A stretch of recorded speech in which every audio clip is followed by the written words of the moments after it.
Assalamualaikum warahmatullahi wabarakatuh. Saudaraku, para pecinta Al-Quran yang dirahmati Allah Subhanahu wa Ta'ala, pada kesempatan kali ini kita akan membahas firman Allah Subhanahu wa Ta'ala di surat Fatir ayat 32.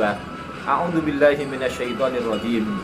Tsumma awrasnal kitaba alladziina istafayna min 'ibadina faminhum zalimun li nafsihi wa minhum muqtasidun wa minhum sabiqun bil khairati biidznillah.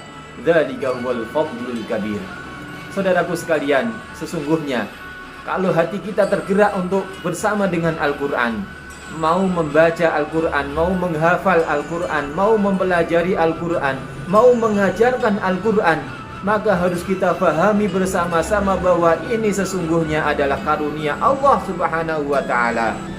Karena Allah mewariskan Al-Quran ini kepada hamba-hambanya yang dipilih di antara sekian banyak manusia, di antara sekian banyak hamba-hamba Allah Subhanahu wa Ta'ala, maka Allah memilih di antara mereka yang hatinya tertaut dengan Al-Quran, orang-orang yang hatinya selalu rindu untuk membaca ayat-ayat Al-Quran, orang-orang yang hatinya selalu menginginkan agar ayat-ayat Al-Quran itu tersimpan di dalam dadanya, dalam hafalannya.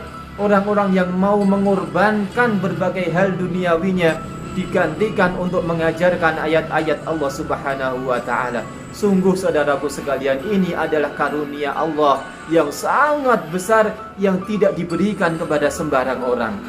Maka dalam rangka menyikapi itu, manusia terbagi menjadi 3 golongan. Yang pertama adalah orang-orang yang zalim terhadap dirinya sendiri. Dibahasakan Allah zalimun li nafsihi. Orang-orang yang pernah mencicipi indahnya membaca Al-Quran, yang pernah merasakan indahnya menghafal Al-Quran, tapi kemudian kenikmatan itu hilang, digantikan dengan mengejar kesenangan-kesenangan duniawi yang tidak ada harganya di sisi Allah Subhanahu wa Ta'ala. Orang-orang yang pernah menikmati indahnya menghabiskan waktunya untuk mengajarkan Al-Quran, tetapi kemudian disibukkan dengan aktivitas lain dan dia tinggalkan kenikmatan Al-Quran itu, maka orang-orang ini disampaikan oleh Allah Subhanahu wa Ta'ala orang yang zalim terhadap dirinya sendiri. Na'udzubillah min dzalik. Ada yang kedua, yaitu golongan muqtasid, orang yang pertengahan, orang yang biasa-biasa saja. Walaupun ini bagus, tetapi tentunya kalau kita pahami bahwa ini karunia Allah yang luar biasa, tentunya ini juga kurang begitu indah, kurang bersyukur atas nikmat Allah. Yaitu orang yang mempunyai hafalan Al-Quran, orang yang mampu membaca Al-Quran, tetapi kadang-kala membaca, kadang tidak, yang kadang murojaah, kadang tidak. Orang yang diberikan kesempatan oleh Allah mengajar Al-Quran, tetapi kemudian kadang semangat, kadang loyo. Ini orang-orang yang sedang-sedang saja. Kondisi ideal yang kita inginkan sesungguhnya adalah orang-orang yang sabiqun bil khairat, orang-orang yang bersegera, yang berlomba-lomba dalam kebaikan. Orang-orang yang telah dikaruniai oleh Allah, di dalam hatinya tersimpan ayat-ayat Allah Subhanahu wa Ta'ala di dalam hafalannya. Maka kemudian dijaga hafalannya itu sampai betul-betul matang, sampai kemudian dia menghadap kepada Allah Subhanahu wa Ta'ala dalam kondisi istiqomah menjaga hafalannya. Orang-orang yang dikaruniai oleh Allah ada waktu, ada kemampuan untuk membaca Al-Quran, maka kemudian dia istiqomah membaca, terus membaca. Waktunya diisi dengan membaca Al-Quran, mempelajari Al-Quran, mendadaburi Al-Quran, mengajarkan Al-Quran, sampai kemudian dia menghadap Allah dalam kondisi semangat yang menggebu-gebu untuk senantiasa dekat dengan Al-Quran. Hadirin sekalian, saudaraku yang saya cintai karena Allah Subhanahu wa Ta'ala. Dan harus kita fahami bahwa hidayah ini tidak diberikan oleh Allah kepada sembarang orang. Maka kalau Anda dipilih oleh Allah Subhanahu wa Ta'ala, maka jangan disia-siakan, syukuri semuanya.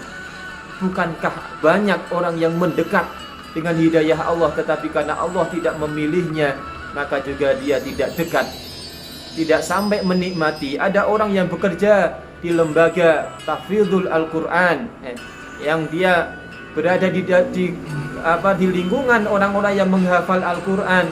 Ada orang yang ditakdirkan oleh Allah hidup di dalam perkampungan yang di sana dia senang mengaji, tetapi hatinya tidak juga tergerak untuk mau mengaji. satu ibrah yang sangat luar biasa kita dapatkan, saudaraku sekalian, dari kisah Rasulullah Shallallahu Alaihi Wasallam ketika beliau melakukan ekspansi dakwah ke daerah Taif. Bukan sambutan yang didapatkan beliau, tetapi sambitan dari anak-anak, sambitan batu dari para budak yang diperintah majikannya untuk mengusir Rasulullah Shallallahu Alaihi Wasallam. Rasulullah pun kembali dan beliau singgah di satu kebun anggur milik dari Utbah dan Syaibah.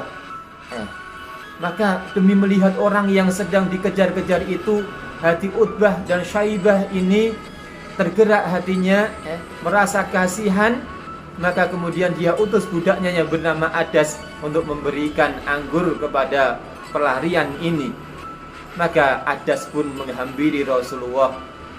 Dia berikan anggur itu kepada Rasulullah, dan Rasulullah mengambil satu butir anggur itu, dan sebelum makan beliau baca Bismillah. Demi mendengar kalimat ini Adas terkejut. Karena itu kemudian Rasulullah mencium, melihat Adas ini orang yang kenal dengan kalimat Bismillah. Maka beliau tanyakan, "Hai Adas, hai Fulan, dari manakah engkau?" Maka dia sampaikan, "Saya agamanya Nasrani, saya berasal dari daerah Ninawa." Maka mendengar daerah Ninawa ini Rasulullah terkejut dan beliau sampaikan, "Engkau berasal dari daerah seorang yang soleh, Yunus bin Matta." Maka kagetlah Adas ini, "Ada apa hubunganmu dengan Yunus bin Matta ini?" Maka Rasulullah sampaikan, "Saya seorang Rasul, Yunus juga seorang Rasul, dia saudaraku." Demi mendengar ini kemudian Adas pun masuk Islam. Saudaraku sekalian yang dirahmati Allah Subhanahu wa taala, lihatlah siapa yang muncul rasa kasihan pertama. Siapa pemilik kebun anggur ini? Siapa pemilik budak ini? Utbah dan Syaibah. Orang yang pertama kali merasakan kasihan tetapi ternyata tidak menikmati hidayah. Justru seorang budak yang hanya disuruh oleh majikannya ini, yang dipilih oleh Allah Subhanahu wa taala untuk menikmati indahnya hidayah Islam. Maka saudaraku sekalian, mari kita syukuri. Kita fahami bersama-sama bahwa kenikmatan bersama dengan Al-Quran ini adalah karunia Allah yang besar. Dzalika wal fadlul kabir, keutamaan yang besar, bahwa kita ini dipilih oleh Allah Subhanahu wa taala di antara sekian banyak hambanya yang tidak mendapatkan pilihan dari Allah Subhanahu wa taala. Maka mari jadikan diri kita sebagai orang yang ketiga yang sabiqun bil khairat. Jangan jadikan kita ngedrop kedua, apalagi yang ketiga, orang-orang yang zalim terhadap dirinya sendiri. Semoga kita sekalian dijadikan oleh Allah Subhanahu wa taala menjadi hambanya yang beriman, menjadi hambanya yang senantiasa hatinya terikat dengan Al-Quran, yang kemudian dengan hidayah ini Allah Subhanahu wa ta'ala menjadikan diri kita istiqomah sampai akhir hayat kita. Semoga hati ini senantiasa bersatu dengan Al-Quran. Amin ya rabbal alamin. Assalamualaikum warahmatullahi wabarakatuh.